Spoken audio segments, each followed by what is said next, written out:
Di awal kisah kita diperlihatkan, seseorang yang diperebutkan oleh sang para pendekar yang bernama lengkap adalah Suliwa yang mana ia, dipercaya sebagai seseorang yang dari keturunan sang Dewa Batara.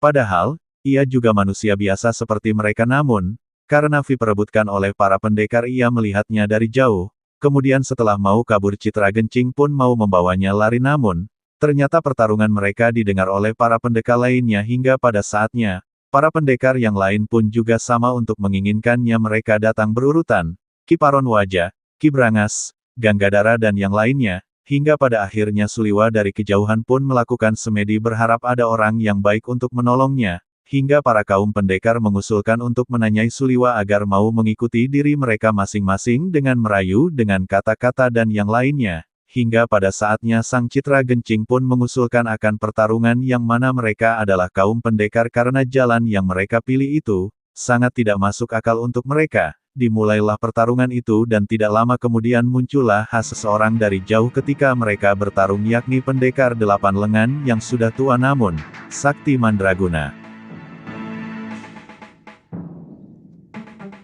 Kalian juga menginginkan anak muda itu, kakek-kakek Jompo? Dia akan saya angkat sebagai murid. Tidak seperti kalian yang mau membunuhnya. Tidak usah basa-basi, kakek Jompo. Siapapun tahu kalian menginginkan obat awet muda itu, agar kalian bisa tetap menguasai jagat persilatan di tanah Jawa ini. Terserah penilaianmu. Bagaimanapun, keselamatan tabib muda itu menjadi tanggung jawab saya. Bukan cuma kamu, Pak Aron. Aku lebih bertanggung jawab pada Suliwa, karena orang tuanya adalah sahabatku, bahkan masih termasuk kerabat dekatku. Begini saja. Karena kita semua menginginkan anak itu, maka saya kira cukup adil kalau kita tanyakan langsung pada yang bersangkutan. Dia mau ikut siapa? Setuju? Tapi sebagai pendekar, kita harus menghormati sebuah kesepakatan. Kalau tawaran Kang Sadewa sudah kita sepakati, siapapun yang dipilih Suliwa, dialah yang berhak atas anak itu. Siapapun tidak boleh menentangnya. Setuju.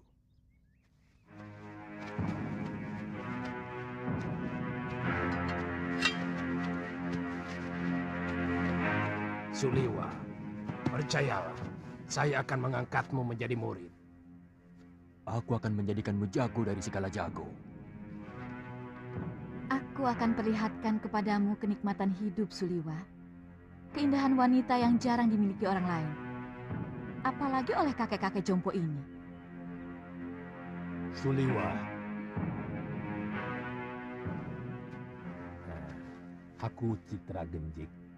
Satu-satunya yang secara jujur mau menyelamatkan hidupmu. Ikutlah bersamaku.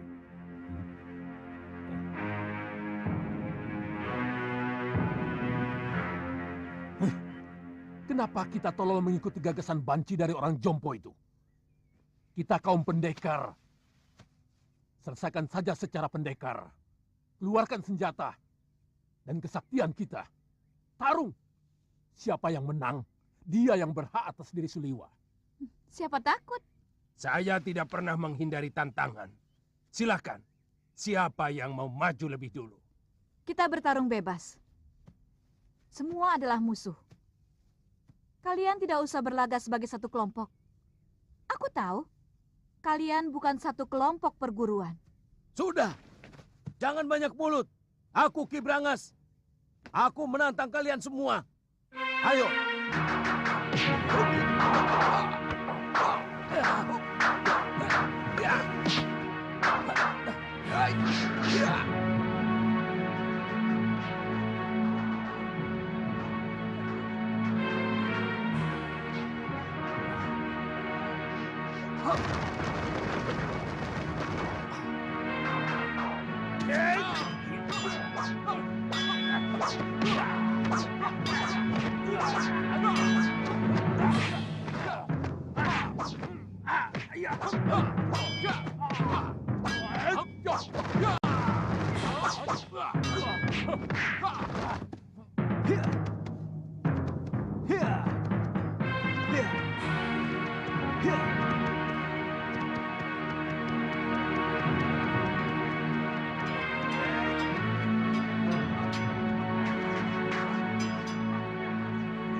Rupanya manusia-manusia jompo ini juga menginginkan kesaktian tabib Buddha itu. Jangan banyak mulut sudah Mani. Kau pun mau dia juga bukan? Ikuti saja aturan mainnya. Kita bertarung sampai tinggal satu yang menang. Dan dialah yang berhak atas tabib muda. Oh, mainan menarik. Mengingatkan masa kecil. Main pedang-pedangan. Aku ikut.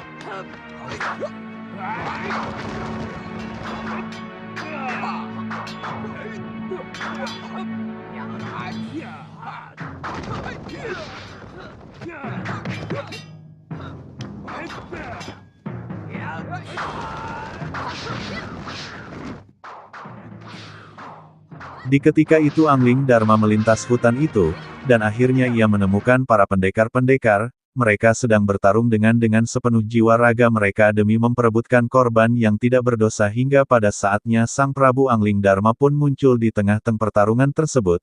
Hingga pada saatnya, Sang Prabu Angling Dharma menceramahi mereka dengan kata-kata pedasnya hingga saatnya Sang Prabu Angling Dharma mengucapkan sesuatu yang menyinggung akan para pendekar yang mana ia mengucapkan kepada seseorang yang tua yakni yang bernama lengkap adalah Sudo Mamanik. Kesombonganku jauh di bawah ilmumu. Kemudian Sang Prabu diserang oleh Sudo Manik itu dan mengambil akan tongkat berupa kayu hingga pada akhirnya Sang Prabu bertarung dan mengalahkan dengan mudahnya Sudo Manik. Kesombonganku masih jauh di bawah ilmuku. Dan untuk menghadapi manusia-manusia busuk seperti kalian, setengah dari ilmuku masih terlalu lebih.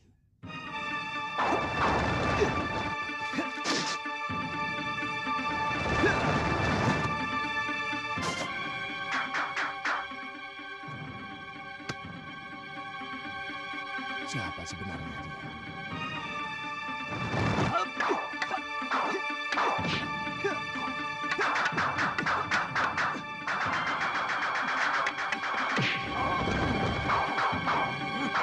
Jurus orang tua ini, dia curi dari jurus tangan dewa. Keparat. Sombong kamu. Kemudian giliran Gangsa Dewa ia terdiam sebentar dan akhirnya ia pun melihat akan jurus-jurus dari Gangsa Dewa. Ia pun tertawa dan mengucapkan akan sesuatu kepada Sang Gangsa Dewa, hingga ia dapat menirukan akan semua dari jurus-jurus Gangsa Dewa.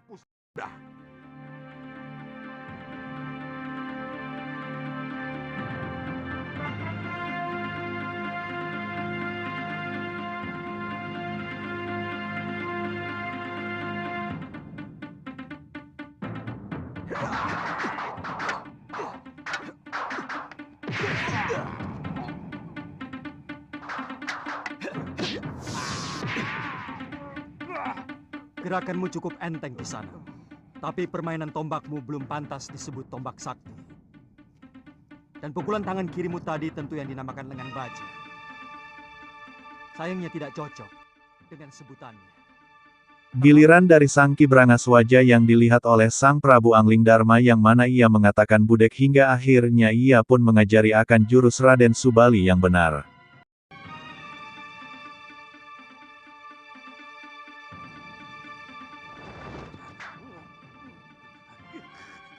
Budak orang ini.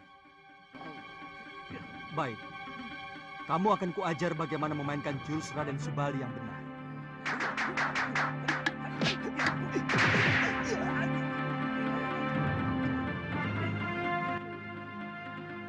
Seterusnya adalah giliran Sang Kinoaron wajah, dengan gilirannya ia juga diajari dengan pedang beracun, hingga pada saatnya Sang Prabu Anglingdarma pun melakukan sesuatu terlebih dahulu agar dapat untuk menirukan akan pedang beracun milik Ki Paron Waja.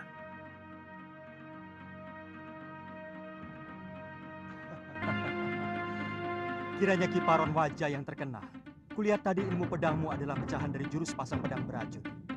Dan kau pandai pula menggunakan jurus tangan kilat. Tapi seperti yang lain, gerakanmu juga masih mentah.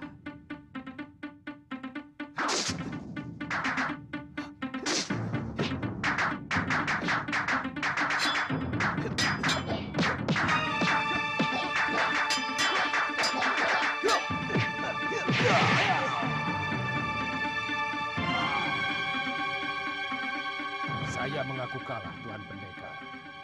Tuan mampu meniru semua gerakan dari semua lawan Tuan. Kemudian salah satu dari pendekar itu, ada yang berbicara, bahwa ia adalah pendekar yang bisa menirukan jurus-jurus itu seperti jurus Hatake Kakashi di film Naruto. Namun, jurus ini adalah bernama Ajian Descendria yakni ilmu 10 indera. Hingga saatnya Sang Prabu Anglingdarma terdiam dan tersenyum hingga pada saatnya Sang Prabu melihat orang itu menggunakan jurus-jurusnya. Akhirnya Sang Prabu Anglingdarma Pup juga bisa untuk mengalahkannya, disusul dengan Ganggadar dan Citra Gencing.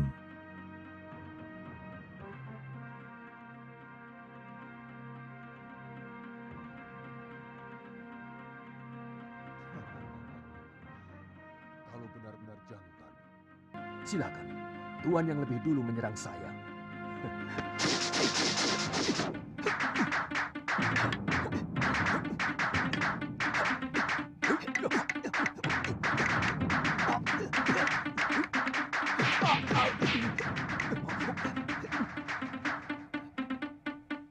Gila, dia benar-benar bisa memainkan jurus-jurus ciptaanku sendiri. Benar-benar iblis.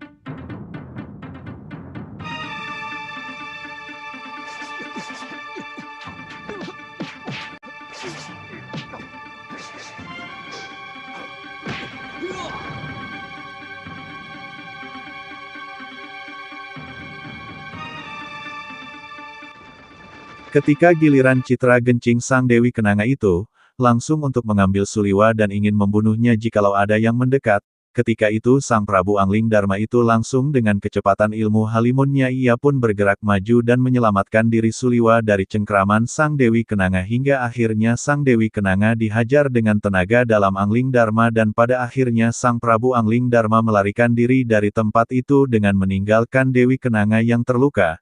Karena serangan Sang Prabu, di tempat berbeda Sang Prabu Anglingdarma pun bertanya kepadanya mengapa sang dukun kecil itu pun diperebutkan oleh sang para pendekar, maka ia menjawab bahwa mereka mengira ia adalah titisan Batara Surya, yang mana Sang Suliwa menjelaskan dari kecil ia pun haruslah menolong siapapun yang memerlukan bantuannya hingga pada saatnya malam tiba, karena melihat kehebatan sang pendekar itu, terbawa-bawa sampai pada malam itu, dan ia menawarkan bahwa ia ingin jadi murid dari sang pendekar karena ia ingin menguasai ilmu Ajian Descendria, yang mana sang pendekar itu adalah Sang Prabu Anglingdarma.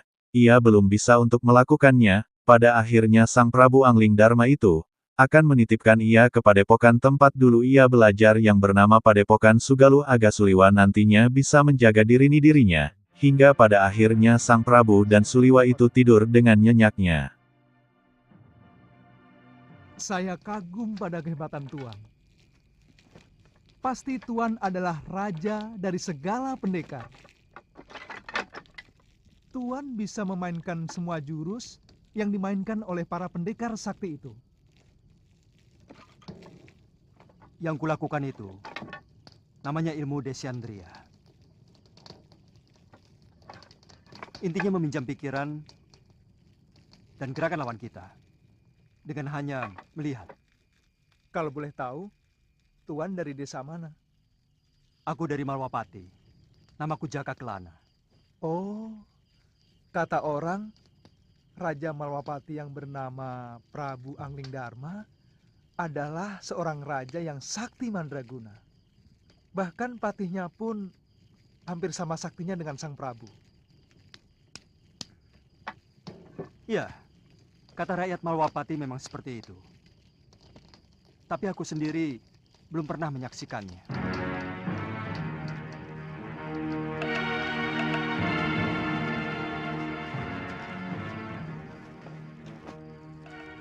Maukah Tuan menerima saya sebagai murid? Saya ingin memiliki ilmu disendria agar saya bisa menolong penduduk yang lemah. Pemegang ilmu Desandria harus lebih dulu memiliki dasar ilmu silat yang sangat kuat, Suliwa. Sebab ilmu itu menyerap dan menirukan jurus apapun yang kamu lihat. Tapi saat ini tidak bisa, Suliwa. Masih banyak tugas yang harus aku kerjakan. Tapi kalau kamu mau, aku akan menitipkanmu pada guruku, Empu Mahasyura. Dia seorang pendekar yang mumpuni dari Padepokan Sugalu.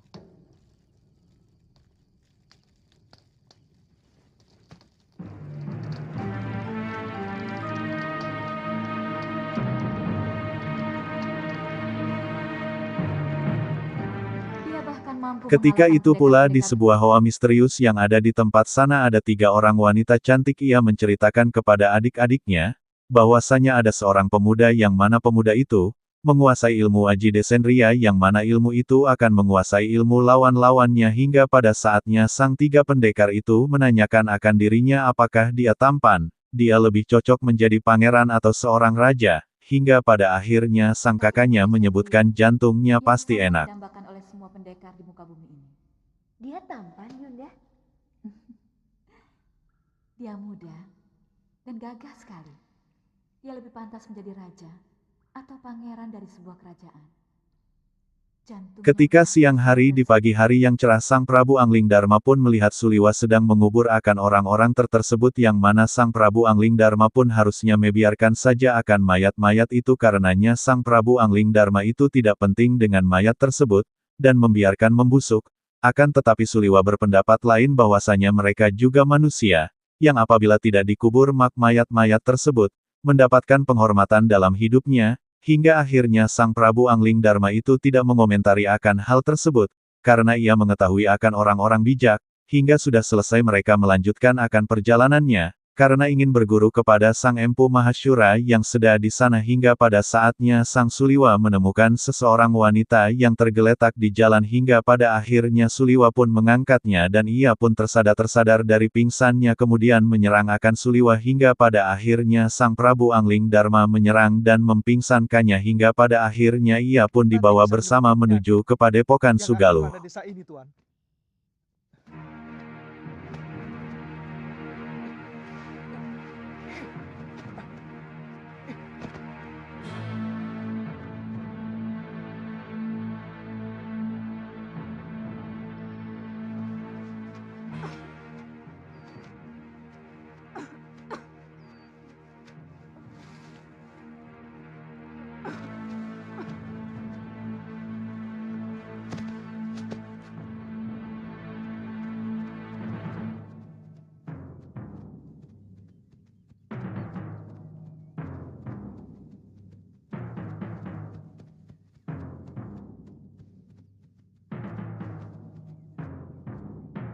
Ada apa lagi, Liwa? Kelihatannya belum mati, Tuan. Kita harus menolongnya.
membantai 12 saudara seperguruanku. Kau telah menghabisi semua anggota perguruan Halimun Petak.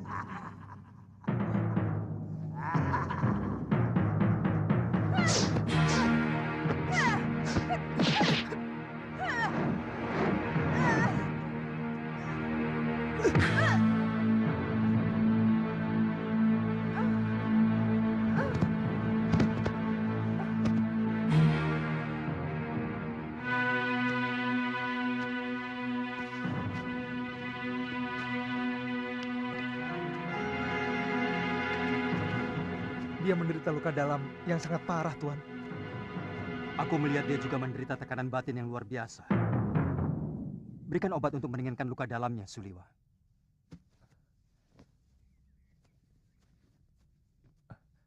Apa nanti tidak akan membahayakan kita kalau dia sudah sembuh, Tuan? Sebagai tabib, tugasmu menolong orang yang terluka. Kalau nanti dia menyerang kita lagi, aku yang akan menyelesaikannya.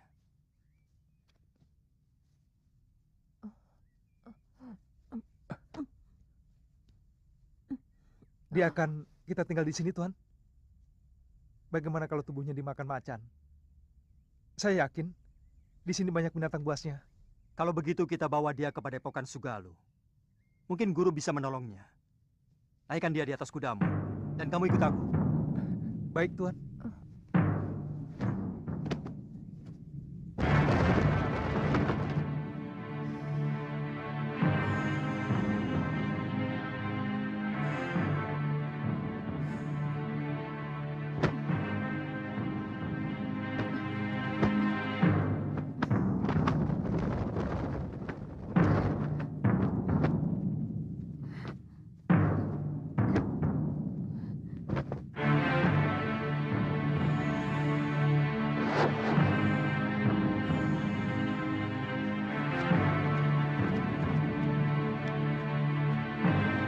Sementara itu di Padepokan Sugaluh, Sang Empu Mahasyura sudah mengetahui akan Sang Prabu Angling Darma, yang mana mereka pun di Padepokan itu siapa untuk menyambut Samge Prabu, hingga pada akhirnya Samge Prabu pun datang dengan 2 orang, yang mana satunya laki-laki dan satunya perempuan, hingga mereka pun heran siapa mereka. Kemudian Sang Prabu Angling Darma pun memperkenalkan diri Sukiwa yang ingin belajar di Padepokan ini. Hingga sang putri dari Sang Empu Mahasyura itu langsung terbelalak matanya karena telah jatuh hati pada pandangan yang pertama. Hingga pada saatnya Sang Prabu Angling Darma mengangkat akan wanita itu ke Prabahan Mia hingga malam tiba Sang Empu Mahasyura ada maksud di hatinya karena melihat pancaran dari wanita itu. Oleh karenanya ketika Adin perlihatkan adegan itu tak sengaja sang istrinya melihat dan akhirnya ia pun merasakan gejolak kecemburuan tumbuh yang ada di hatinya. Sejak itu kami bersahabat dengan Sang Empu.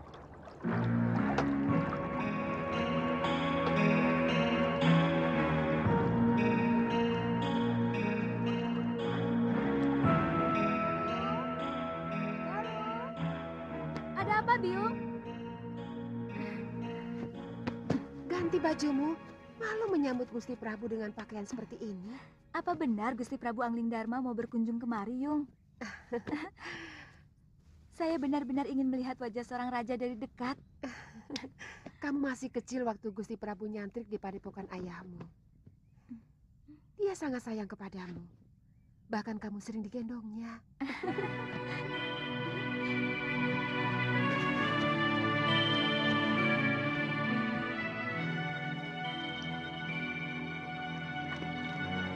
Datang!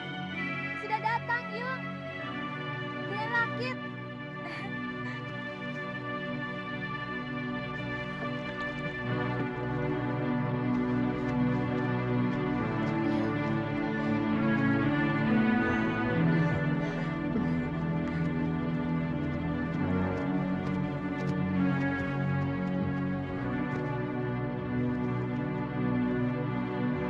Selamat datang, Gusti. Maaf, tidak usah, Guru. Bagaimana keadaan semuanya? Kamu pasti Galuh Parwati. Sudah besar kamu. Cantik sekali. Seperti ibunya. Saya gembira Gusti Prabu masih mau berkunjung ke Padepokan Sugaluh, yang sepi dan menjemukan. Oh, oh iya. Saya lupa pernah berjanji kepadamu. untuk mengajak pergi ke Malwapati. Nanti, pokoknya kamu pasti akan kuajak ke sana.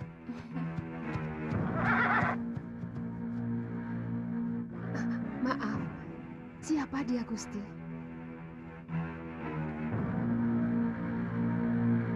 Saya menemukan wanita ini dalam keadaan terluka tubuhnya. Tapi saya yakin, yang lebih berat adalah luka batinnya. Dan pemuda ini adalah murid saya, yang saya ingin titipkan kepada guru.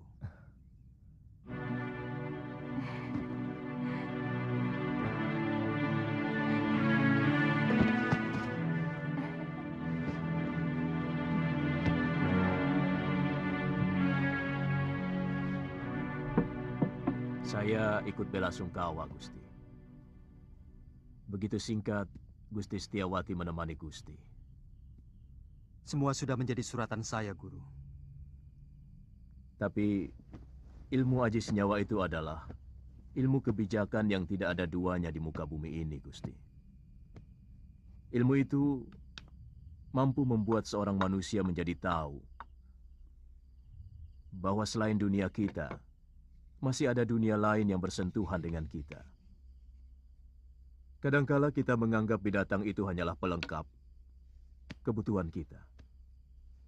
Padahal dia juga punya hak untuk hidup dan hak untuk tidak kita ganggu.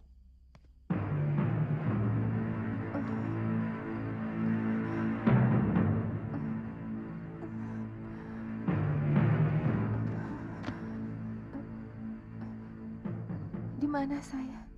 Kamu sekarang berada di Padepokan Sugalun ini. Saya Empu Mahashura. Dan ini orang inilah yang membawa Nini kemari. Melihat luka yang Nini derita, Nini mengalami tekanan batin yang sangat berat. Paling tidak, Nini menyimpan dendam yang begitu mendalam. Dua-duanya. Sebelum tubuh sudah mani kucabik-cabik dan darahnya untuk keramas rambut saya, dendamku tidak akan pernah hilang. Begitu besar dendammu, Nini. Dia telah membunuh 12 saudara seperguruan saya dengan kejam. Dan dia telah merusak kesucian diri saya.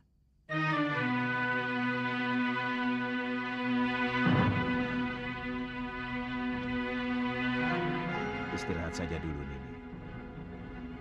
Tidur. Supaya pikiranmu tenang.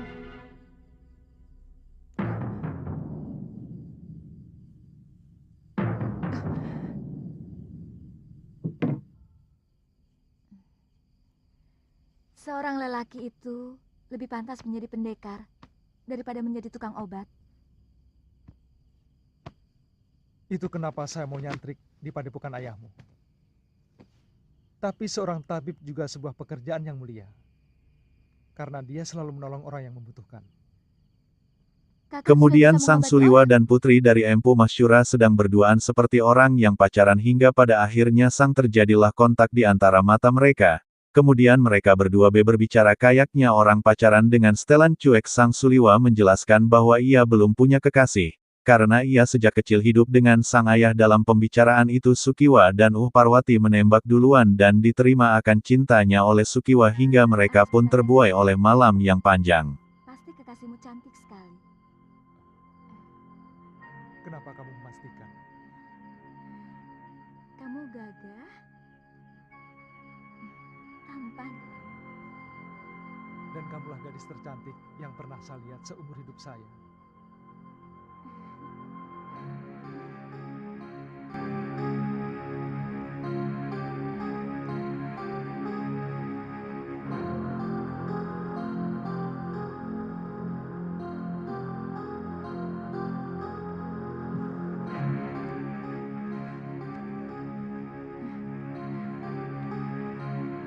Saya ingin menghilangkan keresahan hati saya dengan mengembara.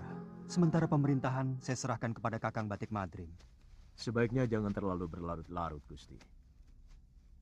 Rakyat bisa seperti anak ayam yang kehilangan induknya. Dan tidak bagus, orang yang terlalu lama diberi kekuasaan. Bisa-bisa ingin memilikinya. Semua yang ada di dalam kedaton membuat saya selalu ingat Dinda Setiawati. Kapan Gusti meninggalkan Sugalu? Mungkin siang ini. Saya titipkan Suliwa. Bagaimana dengan Nila Saroya? Terserah guru. Saya hanya menolong dia. Kalau dia mau menjadi murid guru, keputusannya ada pada guru sendiri. Iya.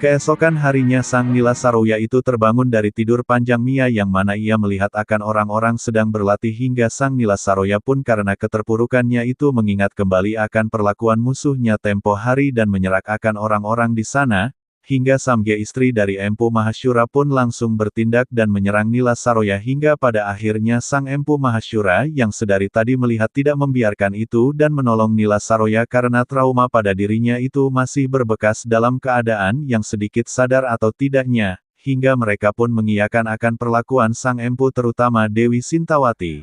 Ia tidak bisa berbuat apa-apa sambil menahan cemburu amarah yang ada di hatinya.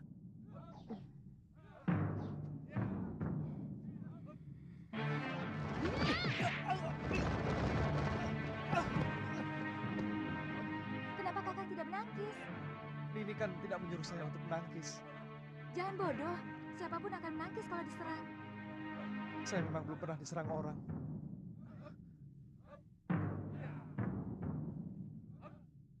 Kalau gitu...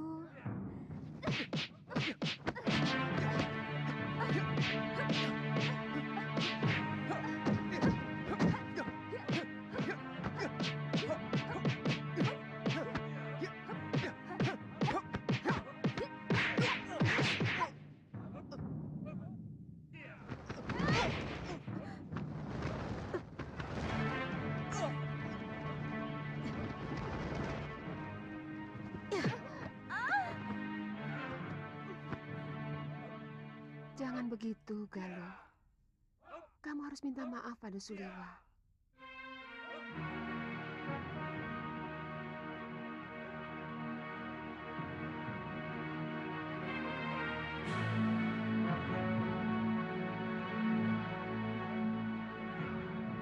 Maafkan saya, Kakang.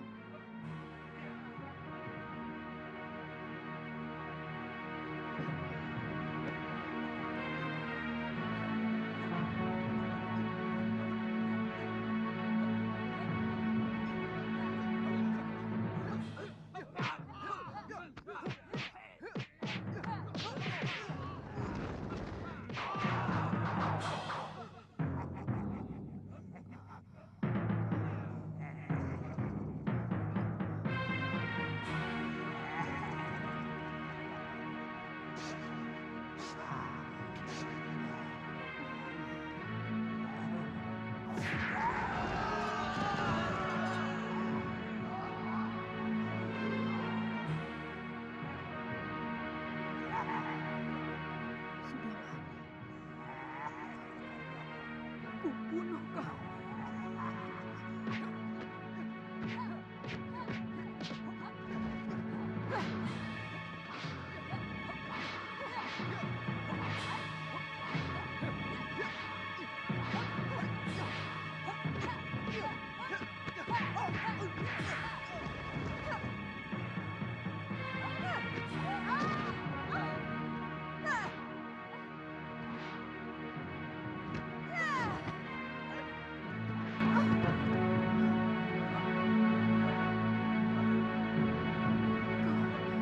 Kau harus mampus, Sudamani. Jangan menyerang ini. Dia bukan Sudamani. Jangan.